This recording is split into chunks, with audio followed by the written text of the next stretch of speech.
Inauguration du centre hospitalier régional de Daloa par le Premier ministre Patrick Achi et le ministre de la Santé, de l'Hygiène publique et de la couverture maladie universelle Pierre Dimba.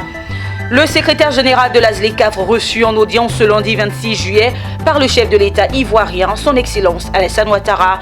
Et puis nous parlerons dans ce journal de la deuxième édition du Festival du Bazin d'Abidjan qui a eu lieu au Palais de l'Unité d'Abobo. Et voilà pour les titres. Madame, Monsieur, merci de vous informer sur Business 24 Africa. Ouvrons ce journal avec l'inauguration du CHR de Daloa. Après la remise officielle de l'hôpital général d'Adjamé, son Excellence le Premier ministre Patrick Achi et le ministre de la Santé, de l'Hygiène publique et de la couverture maladie universelle, Pierre Dimba, ont procédé à l'inauguration de la première phase des travaux de réhabilitation du centre hospitalier de Daloa. Occasion pour le chef du gouvernement d'engager le personnel de la santé à plus de professionnalisme. Le reportage de Emmanuel Quadio et Zeynab Dosso. Bonne nouvelle pour les populations du Haut-Sassandra. Elles sont venues de Daloa, Issia, Vavois et Zoukougue pour être témoins de l'inauguration par le Premier ministre Patrick Achi de la première phase des travaux de réhabilitation du centre hospitalier régional de Daloa. Pour cette première phase, le CHR de Daloa bénéficie de travaux de rénovation, de réhabilitation, d'équipements matériel médical, dont la formation des acteurs de santé, avec pour objectifs principaux d'accroître la capacité d'accueil de l'établissement sanitaire, améliorer la qualité des soins et de la prise en charge des malades dans toute la région. Enfin, offrir au personnel de santé un meilleur cadre de travail conforme aux normes internationales.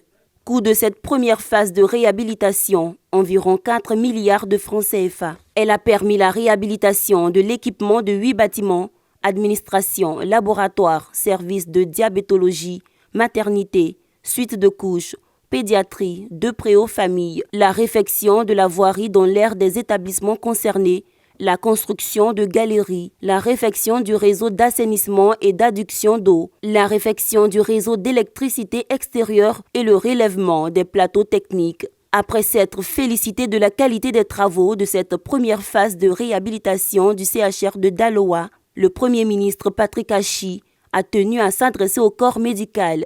Le chef du gouvernement n'a pas manqué de les engager à plus de professionnalisme. Ce qu'il faut noter, c'est la qualité du plateau technique. Quand vous regardez ces équipements-là, ce sont des équipements qui aujourd'hui, en termes de qualité, c'est au standard des normes internationales. C'est pour ça que tout à l'heure, on demandait également au personnel qui a été formé à l'utiliser d'avoir un comportement qui soit en adéquation avec l'effort que l'État a fait pour que les populations aient les soins les meilleurs. Une seconde phase de réhabilitation attend le CHR de Daloa. Elle va coûter 14 milliards de francs CFA pour porter l'ensemble de l'investissement, 18 milliards de francs CFA. Ces travaux, il faut le signaler, s'inscrivent dans le cadre de la politique sociale et sanitaire du gouvernement de Côte d'Ivoire. Il a initié depuis quelques années un vaste et ambitieux programme de remise à niveau des plateaux sanitaires sur l'ensemble du territoire national. Nous n'y avons pas cru et c'est devenu une réalité. Et c'est une grande joie qui anime Daloa en particulier et en général dans le Haut-Sassandra. Le corps médical aujourd'hui a besoin de cette rénovation parce qu'il faut un système de santé certifié, moderne, qui donne aussi la confiance aux patients qui arrivent. Le centre hospitalier régional de Daloa, qui couvre 4 départements, Daloa, Issia, Vavois et Zoukougue, dessert une population estimée à 1 500 000 habitants. Notons que la deuxième phase des travaux concerne la réhabilitation, la rénovation de 14 bâtiments, la construction de 6 nouveaux bâtiments, dont un service des urgences, un nouveau service de réanimation. Le nombre de lits passera de 120 à 200. Le coût des travaux de la deuxième phase est de 14 milliards de francs CFA, soit un total de 18 milliards de nos francs. Le ministre-gouverneur du district des Montagnes, Albert Flandé, a été présenté aux populations des régions du Guémont, du Cavali et du Tompi ce dimanche 25 juillet. Cette cérémonie a été l'occasion pour les filles et les fils de l'ancien cercle de Mont de sceller leur union sacrée autour du tout nouveau gouverneur pour booster le développement de l'Ouest montagneux. Le reportage de Théodore Kanga.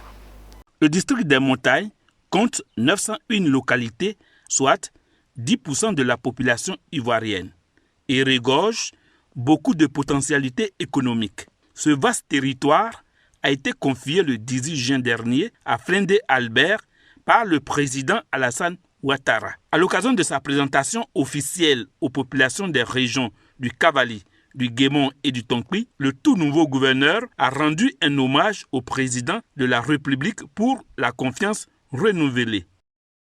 Le district des montagnes, c'est 3 régions avec 3 conseils régionaux. C'est 17 communes. C'est 13 départements. C'est 73 sous-préfectures. Je vais compter sur la chefferie pour que ce que nous allons faire dans le district marche. Et pour ça, on a besoin de votre bénédiction. Anne-Désiré Ouloto et le général Bagondo Diomandé ont invité la chefferie à œuvrer pour l'entente et l'union des fils et filles. Nous avons décidé de nous tenir la main et de marcher ensemble dans une solidarité forte pour vivre dans l'humilité, pour vivre dans le respect de tous. Parce que nos parents souffrent, ils ont besoin de développement. À travers cette nomination, chers parents, chers frères et sœurs, le président Alassane Ouattara a un message, celui du développement. Cette nomination du ministre-gouverneur Albert Flindé donne beaucoup d'espoir aux élus, cadres et chefs traditionnels de voir se consolider l'union de tous les fils et filles du district des montagnes. Ce que nous disons souvent au président de la République, il vient de le faire.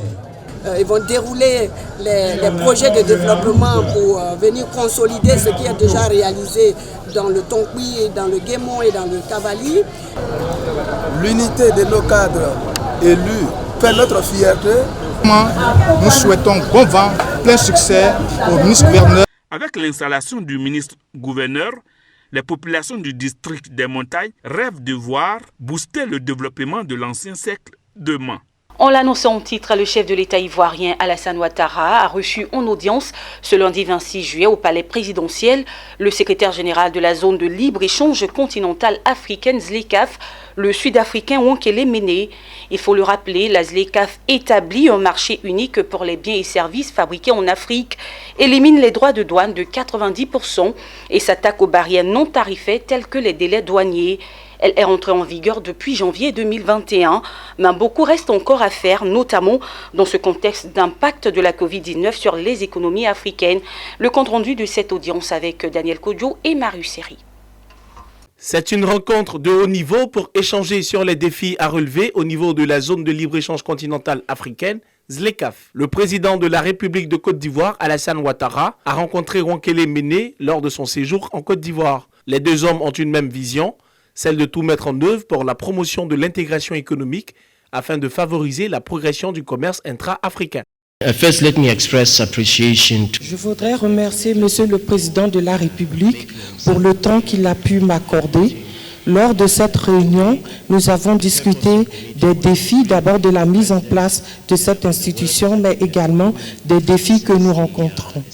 40 pays ont déjà ratifié la ZLECAf, il en reste encore beaucoup, donc beaucoup reste à faire. La zone de libre-échange continentale africaine ZLECAf représente un grand marché de 1,3 milliard de consommateurs. Pour ce qui est du secteur public, la ZLECAf contribuera à accélérer la transformation structurelle de l'économie par l'industrialisation et l'augmentation du bien-être social. Comprenant 54 pays africains, la ZLECAf vise à créer un marché commun continental des biens et services et à établir la libre circulation des opérateurs économiques. Poursuivons ce journal avec l'ONG belge internationale RCEDAO qui a décidé de s'engager aux côtés des ONG ivoiriennes et auprès des acteurs de la société civile afin de lutter pour la défense des droits de l'homme. Au cours donc d'un séminaire à Abidjan, elle a sensibilisé ces derniers sur la lutte contre l'excision de la jeune fille et le foncier rural. On en sait plus avec Walter Kofi et Tima Traoré. En Côte d'Ivoire, 36% des femmes âgées de 15 à 49 ans ont subi au moins une forme de mutilation génitale selon une enquête nationale. Des chiffres qui heurtent la sensibilité des ONG particulièrement celle du réseau des chambres, des experts européens du département Afrique de l'Ouest, RCDAO. Afin d'accentuer la lutte contre l'excision dans le pays, le RCDAO a réuni les ONG ivoiriennes qui ont bénéficié d'une formation sur tous les types de mutilations génitales féminines existantes. Il était question d'exposer les nouvelles techniques et pratiques utilisées par les exciseuses et les conséquences dévastatrices engendrées par l'excision sur la santé physique et psychologique des jeunes filles. Les techniques utilisées, c'est la pratique de l'excision au moment des festivités. Voilà, c'est ce qui est récurrent. Et il faut vraiment, comme je l'ai dit tout à l'heure, il faut vraiment être vigilant. Voilà, il appartient à chacun de nous d'être vraiment vigilant et d'avoir le courage de dénoncer. Or, pour parler de dénonciation, il faut forcément sensibiliser les populations. Aujourd'hui, ce que nous avons remarqué, c'est que ces exciseuses-là, certaines ont bénéficié d'activités génératrices de revenus. Par contre, il y a certaines, en plus d'avoir bénéficié de ces activités génératrices de revenus, ont transmis le couteau sous forme d'héritage afin de pouvoir permettre à leurs consoeurs de pouvoir continuer la pratique. Et certaines localités telles que le département de Biankouman, qui est connu pour cette pratique, il faut dire que les gens en profitent des fêtes d'Ignam, appelées comme ça les fêtes d'Ignam. Nous savons que nous sommes dans une zone où la culture première n'est pas l'Ignam, mais il y a la fête d'Ignam, où pendant ces fêtes d'Ignam-là, ces enfants, les jeunes filles, sont excisées. Après l'excision, l'autre thème de la journée était le foncier rural. Il s'agissait d'outiller les ONG sur les mécanismes d'acquisition et de gestion des terres rurales, souvent source de conflits. Pour Vassidiki Diabaté, secrétaire général du RCDAO, l'objectif de ce séminaire était de mettre en place des comités de veille en vue d'intensifier les actions de lutte sur toutes les thématiques abordées. L'objectif, c'est de mettre en place un partenariat gagnant-gagnant au profit de la population pour lesquels nous nous battons. C'est pourquoi que nous avons reçu les 55 ONG. Pendant 2 jours, nous avons réfléchi, nous avons travaillé sur 3 thèmes. Et nous sortons de nous tirons de cette rencontre-là un point clé, la mise en place d'un comité d'éveil. La rencontre s'est terminée par une remise de diplôme de participation aux ONG présentes à ce rendez-vous. Après Abidjan, le RCDAO entend initier des séminaires de ce genre dans d'autres capitales ouest-africaines telles que Conakry. Le Palais de l'Unité d'Abobo Baoulé a abrité la 2e édition du Festival du Bazin d'Abidjan. Cet événement culturel a pour but de valoriser ce tissu généralement cousu et porté lors des grands événements mondains tels que la Tabaski. Le reportage de Daniel Kodjo et Maru Seri.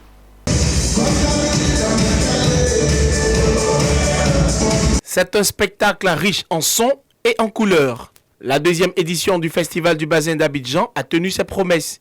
Ce sont des hommes et des femmes heureux de se retrouver dans une ambiance festive pour la valorisation du bazin. Le défilé de mode a permis de découvrir les différents modèles de tenues confectionnées à partir de ce tissu dont l'histoire remonte au XVIIIe siècle au Royaume-Uni et en Germanie. En fait, le bazin, c'est comme le tissu pour les occasions de fêtes, telles que la Tabaski par exemple. Voilà, tout le monde s'y met dans le port du bazin et aussi dans les grandes cérémonies. Donc c'est un tissu qui est beaucoup convoité et utilisé par des partisans de mandingue, en fait, il faut le dire. Oui, à la base, l'objectif de ce festival-là, c'est de servir d'espace de rencontre et de réjouissance pour tous les jeunes. Voilà. C'est aussi définir une nouvelle forme de célébration de la fête de la Tabaski. Porter le bazin, c'est valoriser la culture africaine. Les festivaliers se félicitent de cette rencontre qui, pour eux, est une plateforme de la culture africaine. Le bazin, déjà, il fait partie du patrimoine ivoirien. Et si je peux dire même le patrimoine africain. Et donc nous les jeunes de la JEPROD, nous avons juste décidé d'essayer de mettre notre pierre à la construction de ce qui est la culture africaine. Et donc on a choisi le bazin pour pouvoir essayer de montrer un peu la beauté africaine à travers le bazin. Ça nous permet de nous regrouper, ça nous permet en fait de valoriser notre fête en fait. Notre fête qui est la Tabaski et tout, ça nous permet de se retrouver, de fêter, d'être en famille en fait.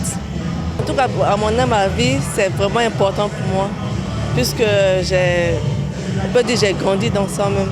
J'ai vu ma maman porter, mon papa, donc C'est comme c'est une échange en fait. Et je vais donner ça aussi à mes enfants, tout ça là. En tout cas, comme on dit, bon, ça fait partie de l'Afrique.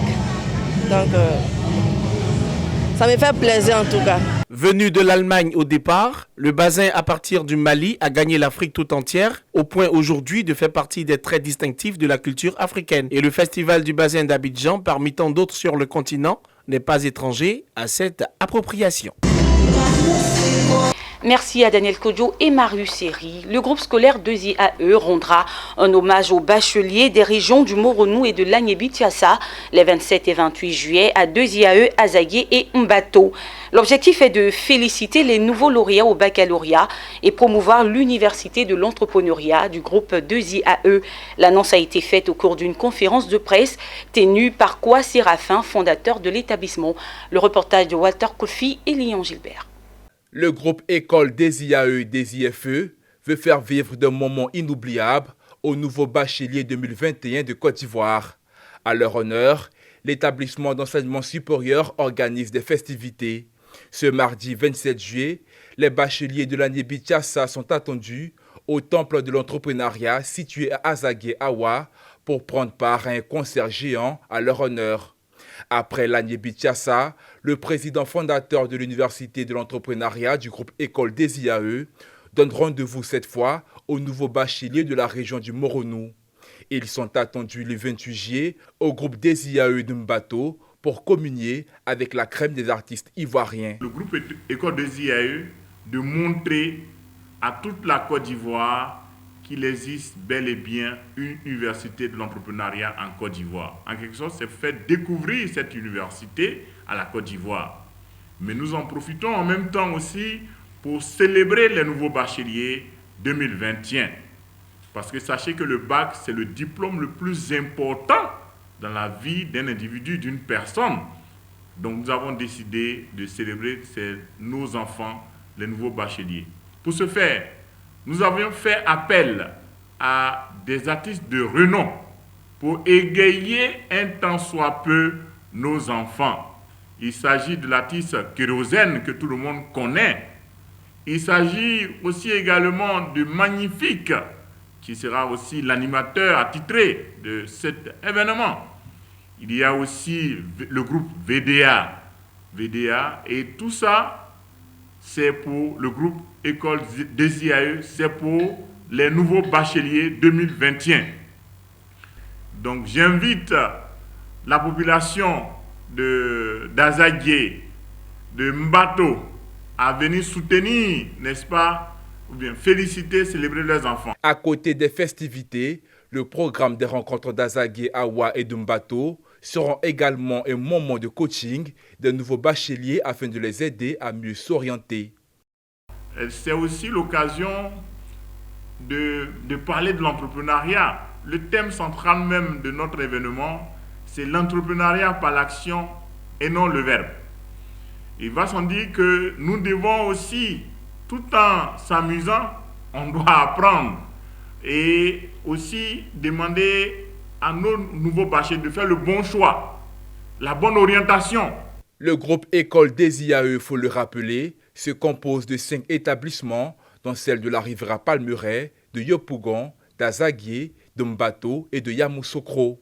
Après cette première édition d'hommage aux bacheliers des régions du Moronou et de l'Agnébi-Tiassa, l'Institut d'enseignement et de formation entend pour les prochaines éditions célébrer les bacheliers des autres régions pour la promotion de l'excellence en Côte d'Ivoire. Et voilà, c'est la fin de cette édition d'information. Merci de l'avoir suivi. Restez sur Business 24 Africa, les programmes se poursuivent. À bientôt.